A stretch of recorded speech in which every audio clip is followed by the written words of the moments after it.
محترم سامعین، نظر بد کا لگ جانا اور نظر بد سے اپنے آپ کا بچاؤ کرنا، اپنا علاج کرنا، حفاظت کرنا، یہ کئی ایک مسائل ہیں۔ سب سے پہلی بات تو یہ ہے کہ نظر کا لگ جانا یہ برحق ہے، لگ جاتی ہے نظر، اس میں کوئی شک نہیں۔ رسول اللہ صلی اللہ علیہ وسلم نے فرمایا کہ نظر برحق ہے، لگ جاتی ہے۔ اس سے اپنے آپ کو بچایا کیسے جا سکتا ہے، اور اگر نظر بد لگ جائے تو اس کا علاج کیسے کرنا ہے، دونوں باتیں نوٹ فرمائیں۔ رسول اللہ صلی اللہ علیہ وسلم کی حدیث صحیح بخاری میں جو سیدنا عبداللہ بن عباس رضی اللہ تعالیٰ عنہ نے بیان کی، وہ فرماتے ہیں کہ نبی صلی اللہ علیہ وسلم اپنے دونوں نواسوں کو، یعنی حسن اور حسین رضی اللہ عنہما، ان دونوں کو نظر بد سے بچانے کے لیے اللہ کی پناہ میں دیا کرتے تھے۔ اور کلمات کون سے پڑھتے تھے؟ کلمات پڑھنے سے پہلے عبداللہ بن عباس نے یہ بھی بیان کیا کہ میں نے سنا رسول اللہ صلی اللہ علیہ وسلم یہ بھی فرمایا کرتے تھے کہ اے میری امت کے لوگوں، تمہارے دادا بزرگ یعنی جناب ابراہیم جد الانبیاء علیہ الصلوۃ والسلام، وہ بھی اپنے دو بیٹے اسماعیل علیہ السلام اور اسحاق علیہ السلام، اپنے ان دو بیٹوں کو بھی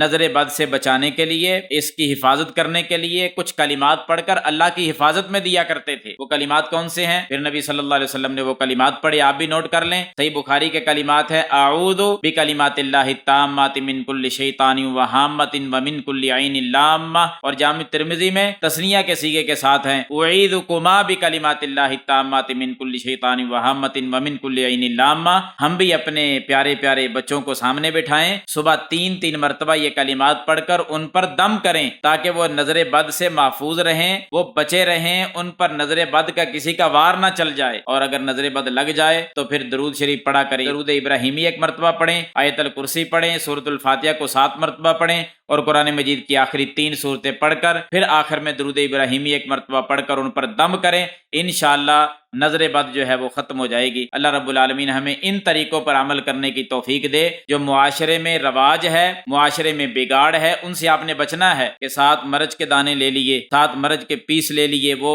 چولہے میں رکھ دیے، آگ لگا کر ان کو چولہے پر چکر لگا کر کبھی کدھر پھینک دیے، کبھی کدھر پھینک دیے۔ یہ سارے طریقے ایسے فراڈ ہیں، ان کی طرف نہیں جانا۔ جو جائز اور اسلامی طریقے ہیں ان کے مطابق عمل کریں۔ اسلامی طریقہ ایک نظر بد کو ختم کرنے کا یہ بھی ہے کہ جس کی نظر بد لگ جائے، اللہ کے نبی صلی اللہ علیہ وسلم نے فرمایا کہ اگر کوئی اس سے مطالبہ کرے نا، وہ وضو کر کے وضو کا بچا ہوا پانی ان کو دے دے، اور وہ وضو کا بچا ہوا پانی اس کے اوپر سے ایسے پھینک دیا جائے جس کو نظر لگی ہے، اللہ تعالیٰ نظر بد کو ختم کر دیتا ہے۔ یہ طریقے اسلامی طریقے ہیں، ان پر آئیں، اس پر عمل کریں، اور اپنے آپ کو اور اپنے بچوں کو نظر بد سے محفوظ کریں۔ جو لگ چکی ہے اس سے ان کا علاج کریں۔ اللہ تعالیٰ عمل کی توفیق عطا فرمائے۔